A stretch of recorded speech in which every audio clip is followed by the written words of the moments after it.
আমি যা শিখতে পারছি একবারে শুরু থেকে যদি বলি, এই যে সিএস আরএস এসএফ ডিএস পর্সা আছে, পর্সা আগে শুধু শুনতাম যে পর্সা জমির ক্ষেত্রে থাকে, দাগ নং খতিয়ান নং, এগুলো আগে শুনতাম কিন্তু বাস্তবে আমি কখনো দেখিও না কিছু না। কিন্তু এখানে আসার পরে হাতে কলমে এগুলো শিখতে পারছি, প্লাস হাতে নিয়ে দেখতে পারছি যে এটা সিএস, এটা আরএস, এটা এসএ, এটা বিআরএস, এটা সিটি জরিপ, এটা খাজনা খারিজ, এগুলো দেখতে পারছি। এবং এখানে আসার পরে যে চেইন অফ টাইটেল বলতে একটা কথা আছে, যে কিভাবে সিকোয়েন্সগুলো একবার শুরু থেকে শেষ পর্যন্ত, কারণ সিকোয়েন্স ব্রেক হলে কিন্তু ওইটা জমিটা খুঁজে পাওয়া যায় না। তো এখানে যে সিকোয়েন্সটা যদি ঠিক রেখে চেইন অফ টাইটেল ঠিক রেখে যে জমিটা খুব সুন্দরভাবে একটা সমস্যার সমাধান করা সম্ভব, এটা স্যারের মাধ্যমে এখানে এসে শিখতে পারছি এবং সিভিল বা ফাউন্ডেশনের মাধ্যমে এটা শিখতে পারছি।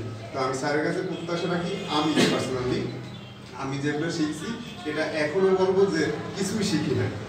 স্যারের সাথে আমৃত্যু যতদিন বেঁচে থাকি ততদিন থাকতে হবে যদি সিভিল ল সম্পর্কে, কারণ সিভিল ল হলো একটা মহাসাগর, এ সম্পর্কে মানে পুরোপুরি সবকিছু শিখতে হলে স্যারের সাথে আমৃত্যু থাকতে হবে। আর এই জন্য স্যার আমাদের জন্য যেটা করছে আলহামদুলিল্লাহ, স্যার আমাদেরকে সিভিল ল ফাউন্ডেশনের লাইফ মেম্বার স্বীকৃতি দিয়েছে আলহামদুলিল্লাহ।